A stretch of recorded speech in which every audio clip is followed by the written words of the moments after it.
চেষ্টাও করে না। 2 নম্বর, নামাজ পড়ে তারা, নামাজ পড়বে ঠিক আছে, নামাজের ভিতরে অলসতা করে। রব্বুল আলামিন এটা বলেছেন কোরআনে, ওয়াইদা কামু ইলাস সালাতি কামু কুসালা ইরাউনান নাস ওয়া লা ইয়াযকুরুনাল্লাহা ইল্লা কালিলা। ওরা নামাজ পড়ে ঠিক আছে, ওয়াইদা কামু ইলাস সালাত, যখন তারা নামাজ পড়ে কামু কুসালা, এই যে দেখেন হাত কিন্তু এইভাবে ধরবে, এই যে এইভাবে, আসলে হাত ধরবে কিন্তু এইভাবে, এই 3টা আঙ্গুল এখানে থাকবে, এখানে আর 2টা এইভাবে ধরবে, এটা হলো কি নামাজ, কিন্তু তার কেমনে হয়ে যায়। নাম্বার, নামাজের ভিতরে মনোযোগী থাকবে না, অমনোযোগী, কোন মতো আইসে আর কি, তাও কেন আইসে ইরাউনান নাস। 3 নম্বর, নামাজ নষ্ট করার কারণ হলো বিয়ে হয়েছে আমার বাড়িতে, দাঁড়িয়ে টুপি লাগাইয়া, আমার বিয়েতে নামাজ পড়ে, আমি তো নামাজ পড়ি না।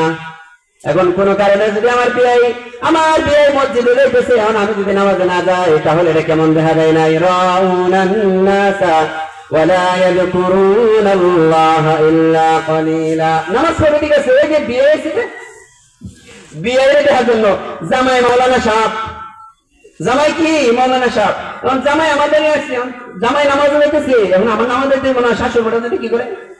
ইরাউনান নাস, নামাজ যদি পড়ে তাহলে মানুষের জন্য পড়বে, ওয়ালা ইয়াযকুরুনাল্লাহা ইল্লা কালিলা, এখানে আল্লাহর জন্য একত্রের সাথে তারা রবের নামাজ পড়বে না, রবের জন্য রবের স্মরণ করবে না, তাহলে মানুষের জন্য নামাজ পড়বে, জামাইয়ের জন্য পড়ছে, বিয়ে হিসাবের জন্য নামাজ পড়ছে, আল্লাহর জন্য পড়ে নাই।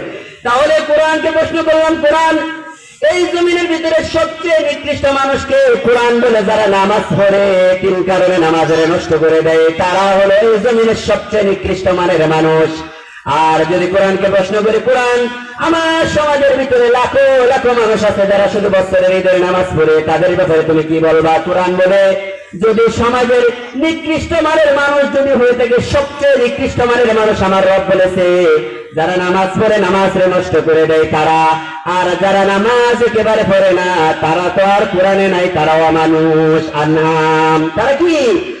وَلَقَدْ ذَرَأْنَا لِجَهَنَّمَ كَثِيرًا مِنَ الْجِنِّ وَالْإِنسِ لَهُمْ قُلُوبٌ لَا يَفْقَهُونَ بِهَا وَلَهُمْ أَعْيُنٌ لَا يُبْصِرُونَ بِهَا وَلَهُمْ آذَانٌ لَا يَسْمَعُونَ بِهَا أُولَئِكَ كَالْأَنْعَامِ بَلْ هُمْ أَضَلُّ أُولَئِكَ هُمُ الْغَافِلُونَ। আল্লাহ বলে এই যে কান আছে তারপরে শুনে না, কলব আছে বুঝে না, বুঝার কি করে না, ফিকির করে না, ফিকির করে না, চোখ আছে দেখে না।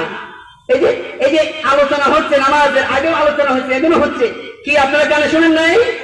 কানের কান আছে, রব্বুল কান আছে, কান দিয়ে শুনবে না, চোখ আছে চোখ দিয়ে দেখবে না, কলব আছে দুনিয়ার ফিকির করতে পারে কলবের ভিতরে, কিন্তু নামাজের ফিকির আমি রবের ফিকির তার অন্তরে নাই।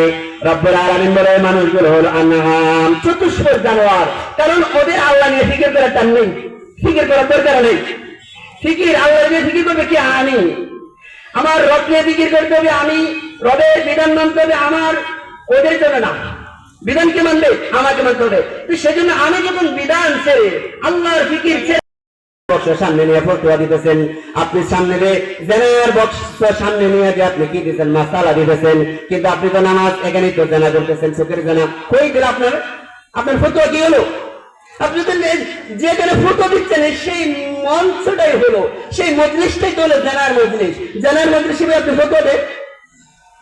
এই জন্য রব্বুল আলামিন বলেন নামাজ ধরো, নামাজ যদি ধরো তাহলে তোমার সমস্ত প্রকার নফসের যে খায়েশাত আছে, নফসের যে বাবাচার আছে, নফস আমার কাছে যা চাই, নফস আমাকে যেদিকে নিয়ে যায়, সকল প্রকার গুনাহ থেকে বাঁচার একমাত্র হাতিয়ার হলো নামাজ, একমাত্র হাতিয়ার হলো নামাজ। নামাজ ছাড়া আপনি কখনোই কি করতে পারবেন না, গুনাহ থেকে বাঁচতে পারবেন না। এই জন্য নামাজ ধরেন, আজ না হোক কাল। দেখবেন সমাজের ভিতরে অনেক প্রশ্ন করে, হুজুর শুধু কে নামাজও করে, নামাজের সমস্যা আছে, শুধু কাই নামাজও পড়ে, নামাজের সমস্যা আছে, কারণ কি? সামনে কাছে শুধু কাই কি নামাজও পড়ে, হুজুর এটার উত্তর কি? কোন এটার উত্তর নামাজ হয় না, নামাজের সমস্যা আছে।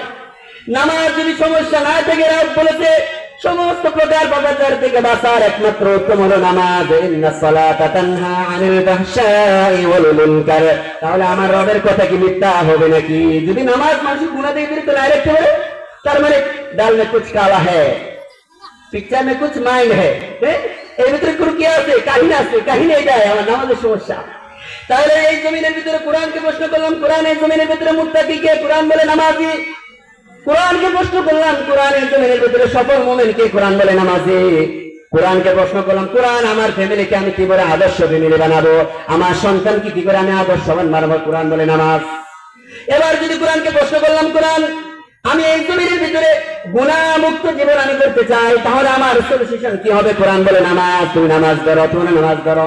এবার যদি কোরআনকে প্রশ্ন করি, কোরআন তোমার কাছ থেকে প্রশ্ন করে জানতে পারলাম এই পৃথিবীর বুকে সবচেয়ে দামি কোন মানুষ যদি তাকে আল্লাহর নিকট ইন্না আকরামাকুম ইনদাল্লাহি আতকাকুম মুত্তাকিন নামাজি, তাহলে এই জমিনের ভিতরে খারাপ মানুষকে কোরআন আপনাকে উত্তর দিবে বড় সুন্দর। কে খারাপ কে এটা বলে দিবে আপনাকে কোরআন। কোরআন বলে ফাখারাজা মিন বাদিহিম খলফুন আদাউস সালাতা ওয়াত্তাবাউশ শাহাওয়াতি ফাসাউফা ইয়ালকাউনা গায়্যা। কোরআন আপনাকে বলবে, কোরআন বলে তাদের পরবর্তী প্রজন্ম যারা আসবে বড়ই খারাপ, বড়ই খারাপ, বড় খতরনাক। কারা? যারা নামাজকে বরবাদ করে দেয়, যারা নামাজকে নষ্ট করে দেয়। এই কথাটা একটু ভালো করে বুঝলেন। নামাজকে যারা নষ্ট করে দেয় এর মানে অত এই না যে নামাজ পড়ে না। যে নামাজ পড়ে তাকে বলছে সে, যে নামাজ পড়ে নামাজকে নষ্ট করে, সেই হলো আল্লাহর এই জমিনের সবচেয়ে বড় নিকৃষ্ট মানের মানুষ, সবচেয়ে বড় খারাপ মানুষ। কে? যে নামাজ পড়ে নামাজকে নষ্ট করে। এবার নামাজ নষ্ট করে কিভাবে? নামাজ নষ্ট হয় তিন কারণে। মুসল্লি কয় প্রকার? তিন প্রকার। এক প্রকার মুসল্লি আছে, আমি আপনি যারা আছে, আমরা নামাজের ওয়াজিব জানে না, উযুর ফরজ জানে না, উযু করার তরিকা সুন্দর মতো জানে না, নামাজের সুন্নাত জানে না, নামাজের মুস্তাহাব জানে না। কিন্তু নামাজের সুন্নাত এতগুলো সে তার অজান্তে, এতগুলো জিনিস সে জানে না। কোনদিন আল্লাহর এই বান্দা এই জিনিসগুলো জানার জন্য সে কি আসে না, সামনের দিকে অগ্রসর হয় না, কোনদিন সে অগ্রসর হয় না। এই তার এক ত্রুটি, তার এই অস্পষ্টতার কারণে, তার এই ব্যর্থতার কারণে নামাজ নষ্ট হওয়ার এক স্বরূপ, সেইগুলো জানে না। আবার জানার জন্য সে কি না,